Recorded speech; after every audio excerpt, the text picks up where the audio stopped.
Well, tonight, Secretary of State Antony Blinken back in the Middle East, meeting with Israeli and Egyptian leaders. He's working to get Hamas to accept a ceasefire and hostage release deal. And Skylar Henry shows the trip follows a dramatic weekend that saw Israel rescue 4 hostages from Gaza and the resignation of a key Israeli cabinet member. U.S. Secretary of State Antony Blinken met with Israeli Prime Minister Benjamin Netanyahu in Jerusalem Monday after pressuring Hamas to accept a proposal that calls for a phased halt in the fighting and the release of the remaining hostages. If you want a ceasefire, press Hamas to say yes. The diplomatic push comes 2 days after Israel rescued 4 hostages from Gaza in a daring daylight mission. The operation also resulted in nearly 300 Palestinian deaths, according to Hamas, a number Israel disputes.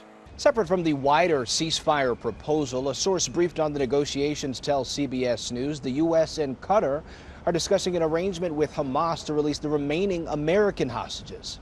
Ideally, given that these hostages were taken from Israel, it would be a negotiated deal that Israel is involved in.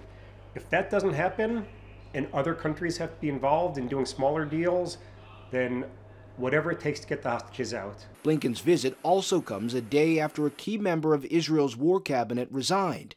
Moderate Benny Gantz said he was leaving over Netanyahu's lack of a plan for post-war Gaza, something Blinken is also concerned about. In the absence of a plan, it leaves Hamas returns, or we have a total vacuum and you just have chaos, lawlessness, criminality, jihadist groups, etc.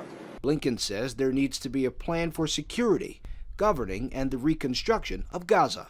Skylar Henry, CBS News, Washington. And Blinken is scheduled to meet with Benny Gantz tomorrow before heading to